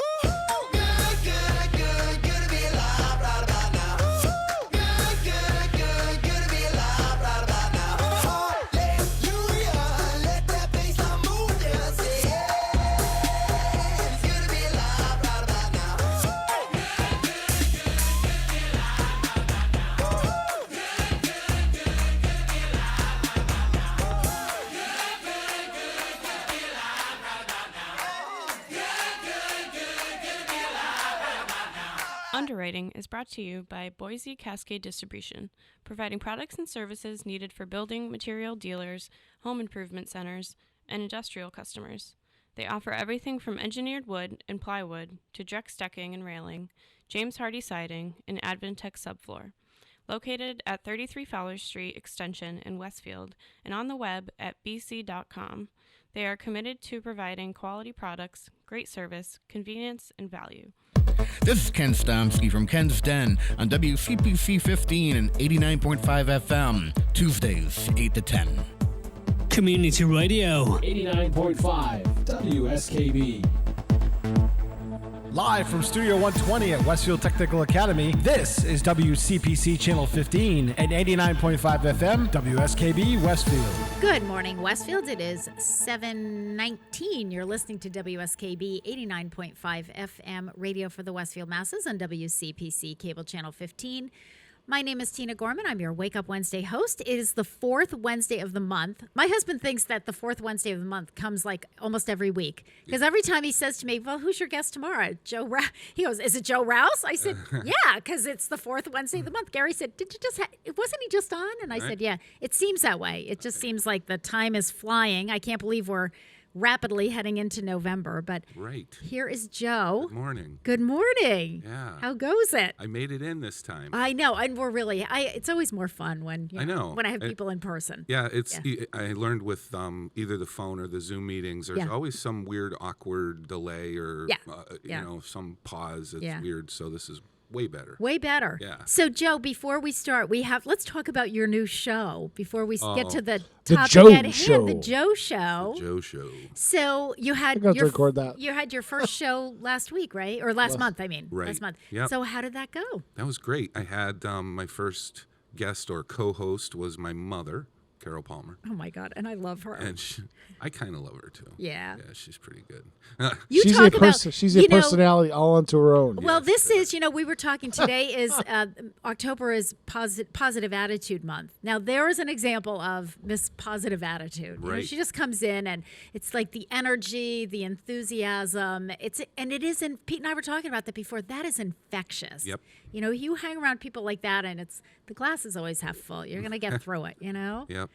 Yeah, she was awesome. So we had a good time, and we didn't really focus a whole lot on what community health, what I thought we were going to do. So I kept saying we're just going to be all over the place. Whatever comes up, we'll talk about, and it could be health, it could be city stuff, it could be recipes or jokes. I don't know. Yeah. Whatever it is. And next week I'm going to have Pat Egloff, fire chief. Oh, that should be a good one. Yep. Yeah, that should be really But I interesting. told him, I obviously have questions about how good their chili is and everything like that, but you don't. Can you give us your secret recipe? Let's focus on the important stuff. Right, that's why I kept hint recipe. Yeah. So we'll see what happens with that. I'm sure he's going to want to talk about fire stuff, but sure. Interesting history that him and I have going back years before he was the fire chief and before I was a health director, is that we worked a lot together on code enforcement stuff. Really? And we had a little team of people that would go out regularly with police, fire, building, health, and it was interesting the messes that we would get into. So I bet maybe we'll share some more stories. I was going to say, I think there should be a lot of stories over there. Well, my first introduction to now Chief Egloff was when I first started the Retire the Fire program. He was the fire prevention officer. Right. And Pat and I worked together for a couple of years when he was in that capacity. And we did, we were on the mayor. That was when Dan Knappich did a monthly cable show. So we did that together. We were on Brad and Bo. That was when they were doing the radio. Oh, wow. And Pat Egloff and I were on as guests on that show. I remember meeting in Springfield, and he was all concerned because he had the fire. We were trying to find a place to park, and he had the fire vehicle, and he didn't want to be in I can't go back with a ticket on the fire. But so it's funny because where we ended up, where we all are now, you in your position, me in my position, we didn't start here. I wasn't hired as a department head, neither were you, neither was Pat. We kind of worked our way through the ranks. So we do have those war stories for the past. That should be fun. I always said I didn't want the department head position. As did I. I could see the torture that it wreaked havoc on the two before me. Yeah. But you know what? If you're in it, you got to step up to the plate at some point. If you care, it's not just a job, right? We actually care. Well, that goes into another day. Today is National Civic Day, and Pete and I were talking about that before, and just also talking about people who are just passionate, about what they do. And I can remember when the seniors, when I first was hired, I was hired as the program director. And at that time, the senior center was blended in with Park and Rec and Veterans Affairs. And then they had one person overseeing the three departments. She left to take another job in another state. And then everybody kind of floundered, and city council and the mayor at the time, who was Mike Bollinger, was, do we keep these departments together? Do we separate them out? So there was a lot of stuff going on there, and then they decided to separate them out. And I remember having a conversation with my mom. She was still alive at the time. And I said, I'm going to go for the department head position, for the director position. And I remember my mother asking me, and this was before the new senior center. This was before the building, the whole thing. And I remember my mother saying to me, do you want to do that? I didn't think you wanted that. And same thing you said. I said, you know what? I really didn't, and I really don't, because I know how much responsibility, and I know they're talking new senior center, which who wants to dive into that? But I said, if I don't, what's going to happen? There's nobody else within the organization was really qualified for what they were looking for. So it would have been somebody from the outside. And that doesn't mean to say that somebody from the outside wouldn't have done a great job. I just really felt there had been a lot of turmoil in the department at the time. Mm-hmm. And I just thought it would have been just too upsetting for everyone. And so I said, I'm going to do it. You got to step up. But step up. One of the things about that, I was just talking to one of my friends, Nancy, about this, is that when I had been there for 15 years, mm-hmm. and I was cruising. I was like a mailman. I just went and did my stuff every day and very familiar with what I needed to do. And then you think, well, you don't know what you don't know, right? But then you sit in the chair, and all of a sudden it's like, whoa, this is way more than I thought it was. Oh, wait, I have to do that too? So I had been there. This is an example I'll use for anybody, and it's not just mayor. It could be any other department head, any elected official in the city, or anywhere, is that I had been there for 15 years. It still took me 5 years after that to get acclimated and feel comfortable in the position that I'm in now. I agree. So 2-year term? Yeah, I totally agree with you, Joe. I'm right there with you. I said the same thing. I mean, you get in there and it's like all the things that when you're just cruising, like I was too, program director, how fun is that? I'm just like, let's do a new special thing. This is fun. Let's do a wedding day. Let's do a party. And it was great. And then you get in there and for me, even just learning city government in terms of, okay, I want to get this done. So does this have to go to council? Does this have to go for a vote? Right. Is this something I just thought it makes sense. It's common sense. We just do it. Oh no, that's not the way it works here. Right. It's got to go. And if it's going to go to council, it has to go to the mayor. Then the mayor's got to sign off on it and put it on the agenda. And then you've got to start counting, like how many weeks are we talking about? Mm-hmm. Yep. Because again, if you think, well, I want to implement this new program in 2 weeks, well, guess what? If it's got to go to council, that's not going to happen. Right. Mayor to council to committee, back to council. Sometimes it's 1 reading, sometimes it's 2 readings and 2 votes, and it's a process. So you're right, Joe. It took me, I would say, a good 18 months just to learn that process. Yep. just that process. Grant writing. And, a lot of people, I was listening yesterday, Pete, when Bob Plass was doing the show with Rick Barry, and they were talking about the Children's Museum and, their funding and grant writing. Of course, I'm riding in my car going, it's not just writing the grants, but you've got to do reports on the grants. Sometimes it's quarterly reports. Sometimes it's semi-annual reports. Audit requests. And audit requests. And it's like, okay, did I really do what I said I was going to do with it? So it's not like we wrote the grant, we got the grant, we're done.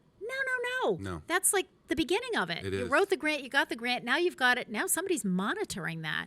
So there's all of those extra layers that's all behind the scenes. Like nobody knows all that stuff. No, and you have to. Some of those grants are just dangling carrots, and they really, and some of them have matching funds, which are a nightmare. Yep. But I passed on many grants, and I know it sounds like a magical thing, like free money, right? But if whatever the amount is that you're getting, you have to offset that with the time that you're going to spend to do all the subsequent reports and everything, and it's. Sometimes it's just too much. Yeah, and it's not worth what you're going to get. Right, you're absolutely right. If you're using staff resources, and it's going to take so many hours to either write it, follow it, whatever you have to do.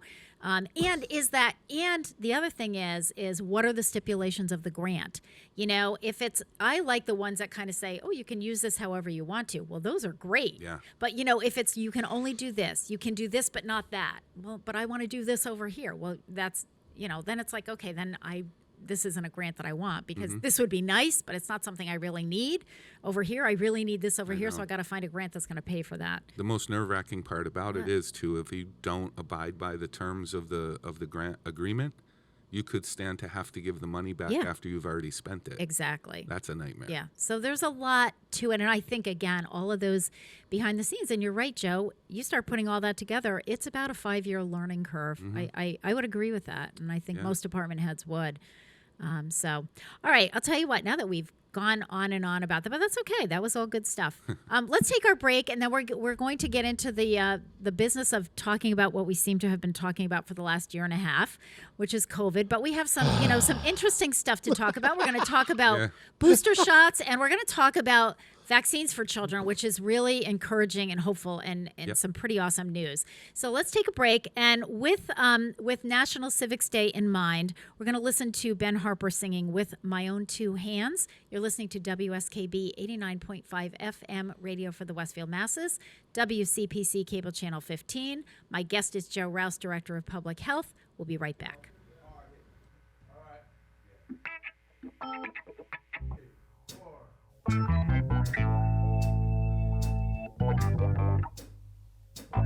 can change the world with my own two hands, make a better place with my own two hands, make a kinder place.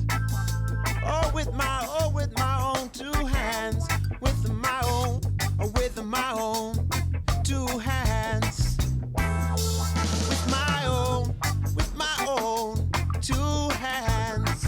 I can make a peace on earth with my own two hands, and I can clean up the earth, Lord, with my own two hands, and I can reach out to you. Oh, with my own two hands, with my own two hands. Oh, with my own two hands. I'm gonna make it a brighter place. I'm gonna make it a safer place. I'm gonna help the human race. With my own two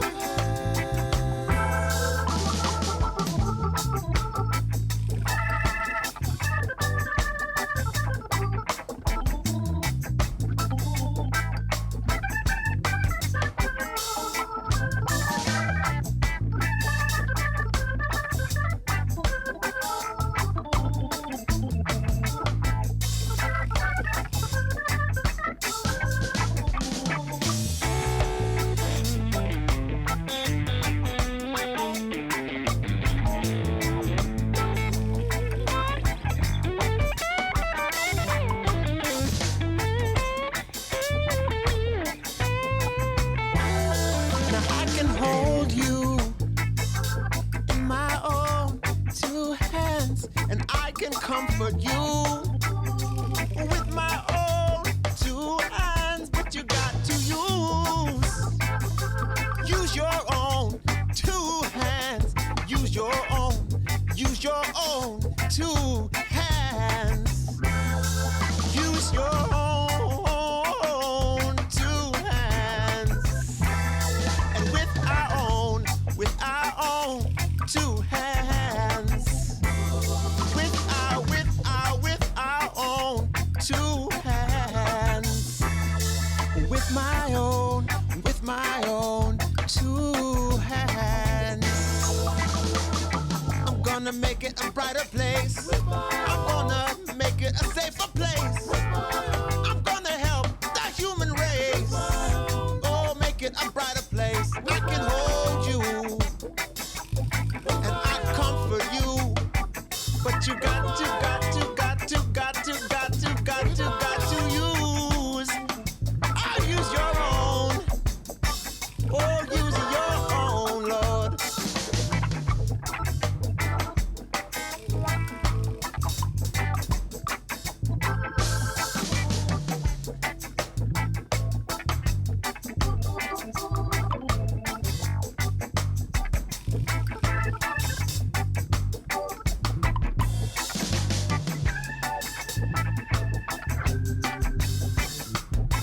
But you got to use your own. Use your own. Use your own. Use your own. Use your own. Use your own. Use your own. Use your own. Use your own. Support for the community programming of WSKB is provided by the Barnes & Noble College Bookstore in the Ely Campus Center, offering Westfield State t-shirts, sweatshirts, and gift merchandise, all of your academic needs, and offering textbook materials in new, used, ebook, and rental formats. Available at the bookstore on campus or online at westfieldstate.bncollege.com. Hi, this is Harry Rock, host of Rock on Westfield every fourth Wednesday at 8 a.m. Tune in for my view of this place I call home. Community Radio. 89.5 WSKB. Live from Studio 120 at Westfield Technical Academy, this is WCPC Channel 15 and 89.5 FM, WSKB Westfield. Good morning, Westfield. It is 7:35. You're listening to WSKB 89.5 FM radio for the Westfield masses and WCPC Cable Channel 15. My name is Tina Gorman. I'm your Wake Up Wednesday host, and I am in the studio this morning with Joe Rouse, the Director of Health for the City of Westfield. So welcome again, Joe. Good morning. Good morning. Good morning. I know we're happy to have you here. We're happy to have you here in person. Always a good friend. And we know it's been a long haul, and it's not over. Right, it's not over. Okay, but we have some good things to share this month. Yep. About vaccines and boosters and children. So let's start with the booster shots because I know we are getting inundated with questions from seniors, older adults in particular, because that's my group that I work with, that just have a lot of questions because they want to get it right. And I think that's wonderful that they're invested and they want to get it right. They want to get the booster, so they want to know, Tina, when should I get it? Where should I get it? Should I get the same one that, I had the Pfizer. Where can I go for the Pfizer? Or can I get a different one? So give us let's demystify this, as I keep saying. Yeah, it's really spiraling out of control with the misinformation or lack of information. Really, I think in this case, it's more of a lack of information. I feel like people are, myself included, my husband, it's like, okay, what are we doing here?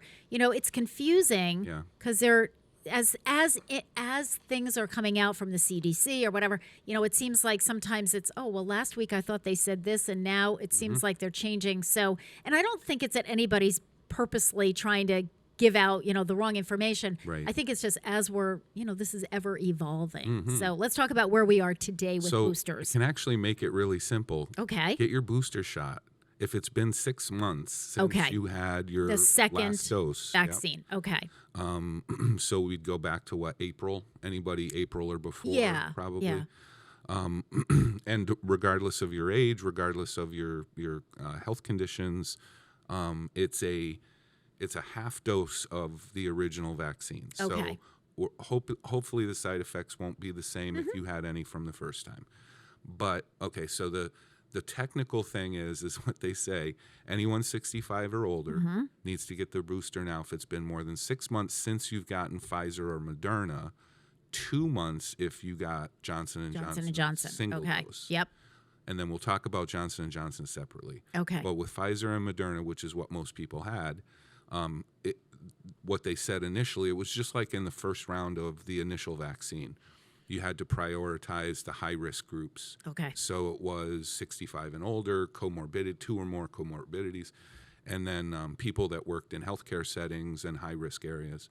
And it's the same thing with the booster this time, except it's not 2 or more comorbidities, it's 1 comorbidity. Okay. And they've expanded that list so much to the extent that, like I said yesterday, there's probably almost all of us that have one of those comorbidities. Can you just, Joe, I'm sure there are people listening saying, what exactly is a comorbidity? So what does that mean? So it's some sort of a chronic health condition that you have, or just physical ailment that's not going to go away. So like a heart condition, asthma, diabetes, a whole long laundry list of. And there's another one that I saw yesterday which surprised me. It was if you're a smoker or if you have ever smoked. Oh, okay. So it doesn't even, apparently even if you're an ex-smoker, and I would imagine within a reasonable period of time, not if you quit 50 years ago, right. They still say that's one of the risk factors for getting severely ill from COVID. So it really, when I looked at the list, I just basically threw it up in the air. It's like, forget it. For the most part, anybody. And by the way, eligible. nobody's going to ask you when you go and sit for your booster if you have a comorbidity, and if so, what is it, and prove it. I mean, come on. Yeah. So it really is at the point now, and with with the waning effectiveness of the last dose that people got, it's time to, if it's been 6 months for Pfizer or Moderna, get the booster. Get the booster. Okay. And it does. So the other question is, should I get the same one or a different one? Right. That was the other thing that people were asking. So if I got the Pfizer vaccine first time, do I need to get the Pfizer again, or if I got Moderna? Yeah, it actually doesn't matter with those two. Okay. And there are some studies that suggest that if you had Pfizer, get a Moderna booster, and it might have more of a antibody response. Okay. But if you can only get Pfizer, like say you go to CVS and that's all they have, then that's fine. Then get it. And now, Joe, what about people who had the J&J? Are they supposed to get another J&J, or because I've heard they should get one of the other ones, but I don't know if that's correct or not. That is, so that's the recommendation. Okay. You can only because those two vaccines, like Pfizer and Moderna, work a little bit differently than Johnson & Johnson. Okay. That's why it was a single dose, and the other two were 2 doses. Okay. So this time around, if you had the Johnson & Johnson and it's been more than 2 months since that vaccine was which for a lot of people it's been more than 2 months. Then really try to get either the Pfizer or Moderna. Or the Moderna. Booster. Okay, very good. So, and do you know where people can get those? I know they're asking me, are we going to do a clinic? Which Stop and Shop had said they would, and I'm going to try to make those arrangements, hopefully for maybe in December. We're trying to get through Medicare open enrollment before we get to the next thing. But where can people get the booster? So when I looked on the state website yesterday, it confirmed that both CVS's in Westfield had the booster. It didn't say which one. Okay. And then both of the Walgreens in Westfield had it, and then you had mentioned that Stop and Shop does as well, because that's where my husband's getting his, and my daughter's. So any of the community pharmacies, not Arrow though, it didn't list. I mean, we can check. We can call Arrow and check. In fact, I'll have my staff do that. Just kind of check around and see. And I don't know if I know a lot of the seniors in our area got their first shot up, or their first 2 shots up in on Whitney Avenue through Bay State, and I don't know if they've reopened that as a clinic or not for boosters. So we'll try to do some digging. Okay. Joyce Peregrine in my office has been really awesome about getting that information on vaccines and boosters and so forth. But Joe, it's unbelievable that we're still talking about this and having to kind of keep going back to this. But we still have people. I mean, we still have what, a 55% vaccine rate in Westfield. Yeah. So we still have people that need to get the first 2 shots, right? Right. Is that because of our immigrant populations? Because we have a high immigrant population. It's partially to do with that. It's not definitely doesn't the 45%. Percent doesn't account. Yeah, that doesn't account. Well, for no, it's all a of them. bunch of different categories. So yeah, it's the immigrant or it's actually refugee population, and then there's the kids still that aren't eligible to get vaccinated. That's another high percentage. But here's the one thing that I'll say, probably the biggest point of all, and everybody's fixated on masks and all of these other things, right? Okay. You just have to get vaccinated. I mean, when I look at the numbers every week, it astounds me. And I put this out on the website, and I can't believe that people don't look at it and get just shocked. Yeah. That 80% of the new confirmed cases that we get every week are in unvaccinated people. Yeah. 80%. Yeah, that's huge. It is huge. And I'm trying to figure out because our numbers are so crazy, I'm trying to figure out at what point there's no unvaccinated people left. Yeah. Because they're all getting COVID. Yes. Yeah. And so I look at that and I try to be impartial with any comments that I make on the website for the report every week. But I really just want to yell and scream and say, if these 80% of people had been vaccinated, they would not be cases right now. Yeah. But are those people making an informed choice and they just decide not to?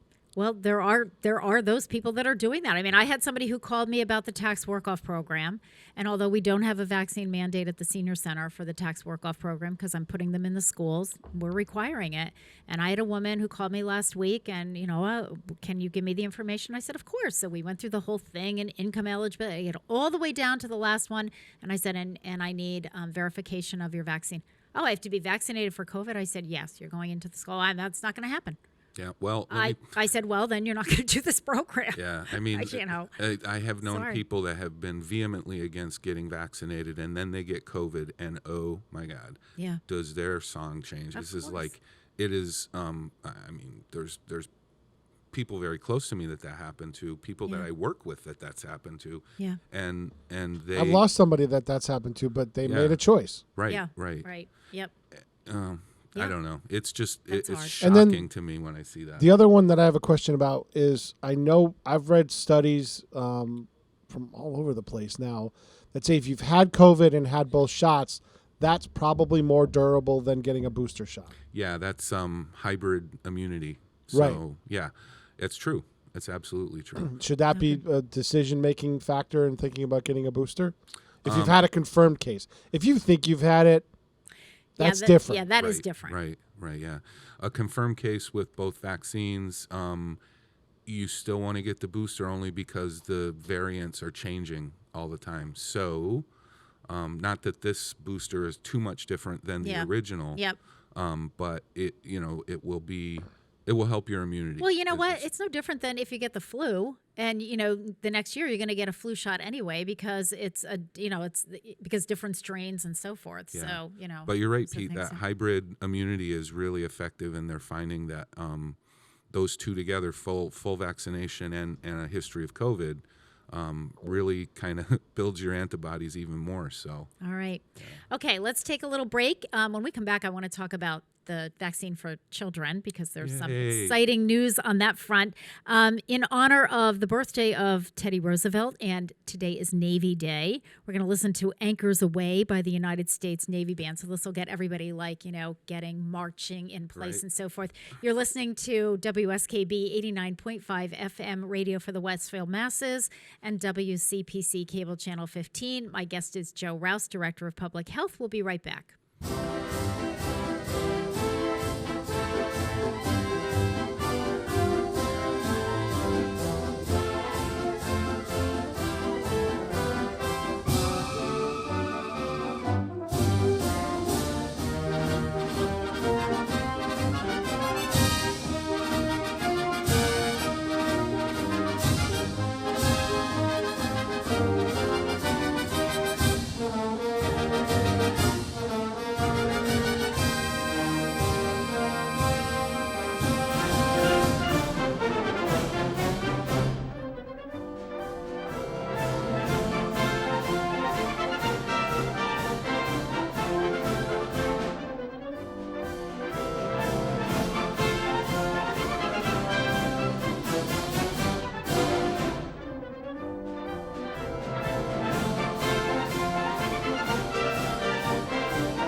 Support for the community programming of WSKB is provided by the Dunkin' Donut Shops of Westfield and the Sardinia family. It's nice to know that even as the world changes, Dunkin' Coffee remains the same at 7 convenient locations throughout Westfield.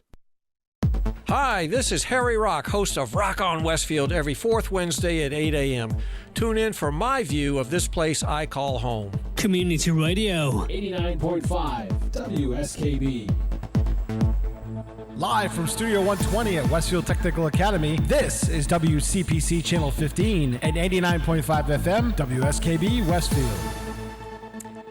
Good morning, Westfield. It is 7:50. You're listening to WSKB 89.5 FM radio for the Westfield masses and WCPC cable channel 15.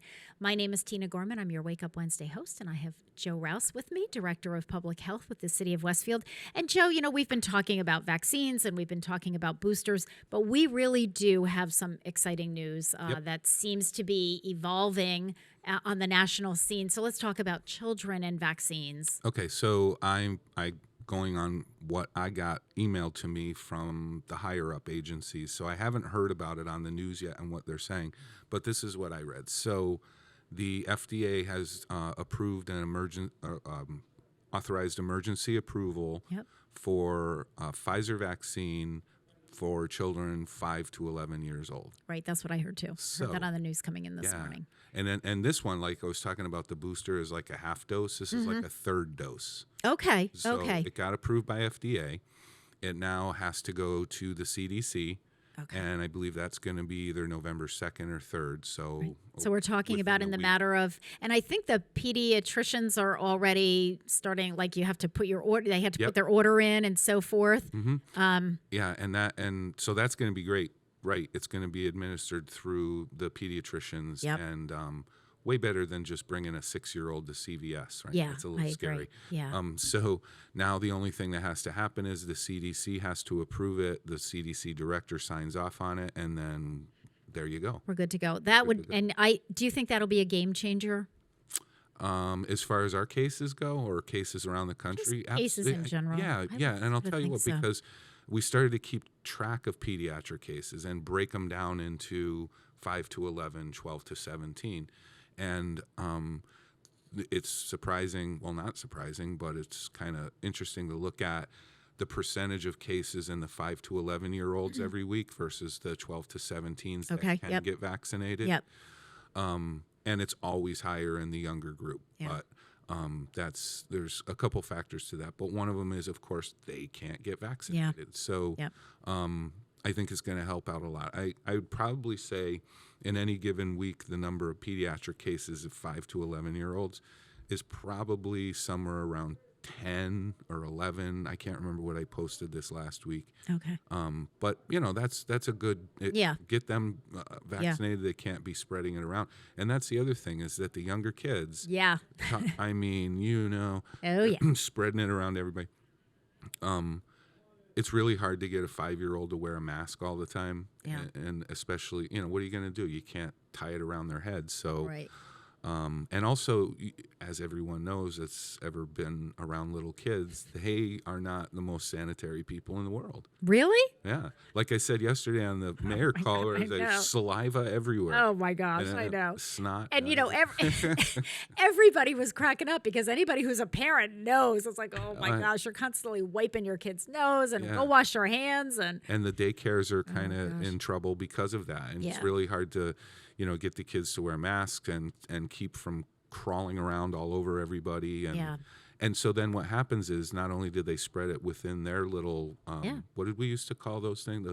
The little cohorts. Pods, little cohorts. Yeah, the little cohorts, But also the bringing it home. Or take it home. Yeah, so. And I think that's the other piece of it. You know, sometimes you've got children who are asymptomatic, so they don't have symptoms, but they've got it and they take it home. And then if you've got family that are unvaccinated adults, you know, there's your contact. If you want to contact trace, there it is. Yeah, you know? and the other thing that's going to be of great help too is that The superintendent mentioned it yesterday. I was just going to ask you to explain that, Joe. I thought that was a really interesting program that Stefan Zaporowski was explaining in the school. So maybe you could enlighten. As far as I know about viewers. it, and I have a child at the middle school, so we got the information via email. It was a consent form that you had to sign and send back to the school. So it's symptomatic testing. So that means right there and then, if a child is symptomatic, say they go to school anyway, which they shouldn't, parents should keep them home, but they don't. And you know, child's in school symptomatic, teacher notices it, go to the nurse's office, and if they've been authorized by the parent, which hopefully everybody did, then they can get a rapid test right there and decide if they need to go home and not come back, or maybe they can still go back to class. Maybe it's allergies. Okay, Right. And, you know, I think that was a really good point that Stefan made. Just because they're symptomatic doesn't mean they have COVID. I mean, because it could be symptomatic of lots of things like asthma, you know, the common cold. I mean, you know, there are all kinds of other things. But, you know, as soon as, I mean, even now, it's, you know, anytime anybody coughs in my office, it's like everybody's freaking, you know, it's like, yeah, I got somebody with asthma. A bunch of us have allergies. And this is the worst season for allergies. So, you know, we're sneezing and all this other stuff. It's like, it's not, we're all fully vaccinated, you know, we've all been tested. I mean, you know, but it's just like there are other things. But, you know, that's one of the things the schools were running into. You know, as soon as there was anything, it's like, okay, we're going to send this kid home in quarantine until we at least do the test and know what's going on. And, and so you did end up with kids who were not COVID, but now they've missed school. They've missed school, and also it can be a hardship on the family if people can't afford to take time off of work. You know, they need the money. So I always felt bad about that. And then people, you know, really started to get more. Once we got like halfway through everything, it went from people being all yes, whatever, we'll do whatever we have to do, to come on, I don't want to. I'm going to lose my job now, and the kids. You know, so but yeah, the symptomatic test, and the schools have been really, really good, knock on wood, all along, even in the very beginning. Perfect. School committee's been great and made the right decisions. Superintendent's great. Chris Rogers, talked to him all the time so it's one of those places I feel very safe about sending my child, and really even did back in the beginning. Good. Because they got their act together over there. Perfect. So it's nice. All right, Joe, we just have a couple minutes left. I just want to finish up with, let's talk a little bit about the flu. I mean, we are coming on to the flu season. We've talked about, obviously, COVID vaccine. We've talked about boosters. What about flu vaccines? And again, one of the questions that we're hearing a lot from our seniors and just from in general, if I'm going to get a booster and I'm eligible for that, which pretty much everybody is, and if I'm going to get a flu shot, can I do it at the same time? And there's a lot of controversy at the senior center about this one. So I'm going to take the answer that I'm going to give, and this isn't an opinion, it's just based on a number of different factors. Don't get them at the same time. Okay. And I'm not even going to go anywhere like, can you get them at the same time? Don't do it. One of the reasons is, and any medical person will tell you too, you get a vaccine, you have to monitor for symptoms. There are some times where, and it doesn't matter. Reaction. So this year's flu vaccine is different than last year's. It's different than a year before. It's a quadrivalent strain, but it's also high dose for some of the seniors that opt for it. You can't get that and a COVID booster at the same time if you need to monitor your symptoms. Okay. And most everybody should. Right? I mean, we just talked to a person the other day that got both of them at the same time and was horribly ill. So the next day. But then you can't figure out, did that come from the booster or did it come from the flu shot? And God forbid it escalates into symptoms that are worse, that require medical attention. You can't tell them which one, and they can't tell what are you having a bad response to. So spread it out about a week, I would say. Get your booster, and then a week later get your flu shot. Okay. And that'll just make it simple. Okay. And for those of you who are city employees, they're doing a personnel department sent around an email that they are doing flu shots at City Hall for city employees. So we did our bit at the senior center. We did 3 clinics, but I know that Mark Butera over at Stop and Shop Pharmacy is, you know, open for business. So for those who didn't get them there, as Joe said, you know, Walgreens, CVS. They're all doing flu shots, so get your flu shot. Joe Rouse, always a pleasure. And tune in. Your show is the first Wednesday of the month. Is that right? That's so the right. first Wednesday of the month. First At what Wednesday, time? 8 is your o'clock. show? 8 to 9? 8 to 9, yeah. 8 to 9. Good times. You're going to have Yep. Chief Pat Egloff on from the fire department Next talking week, about the yeah. old times. Well, All right. we'll I see. got Harry Rock is in the bullpen waiting in the wings. So he will be in doing Rock on Westfield.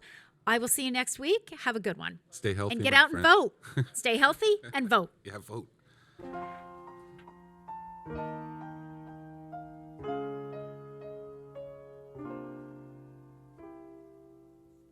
Stay for just a while. Stay and let me look at you. It's been so long I hardly knew you. Standing in the door. Stay with me a while. I only want to talk to you. We've traveled halfway around the world to find ourselves again. September morn, we danced until the night became a brand new day. Two lovers playing scenes from some romantic play. September morning still can make me feel that way. Look at what you've done. Why, you've become a grown-up girl. I still can hear you crying in the corner of your room. And look how far we've come, so far from where we used to be, but not so far that we've forgotten how it was before. That September morn, do you remember how we danced that night away? Two lovers playing scenes from some romantic play. September morning still can make me feel that way.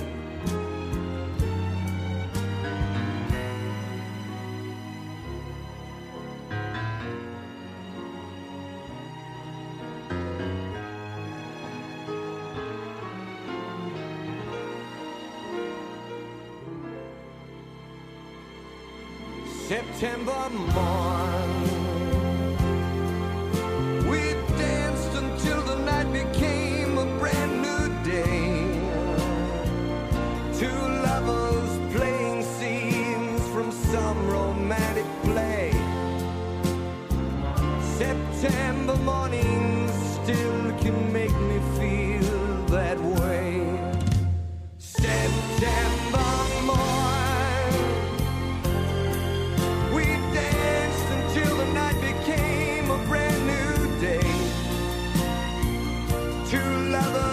playing scenes from some romantic play.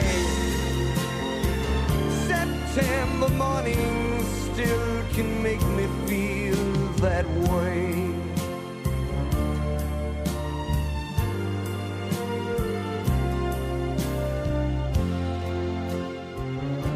September morning still can make me feel that way.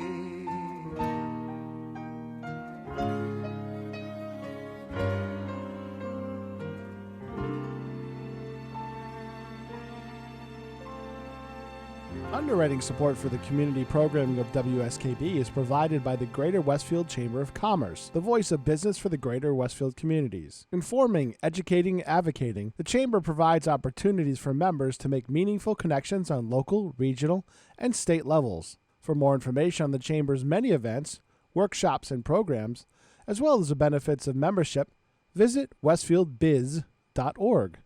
The Chamber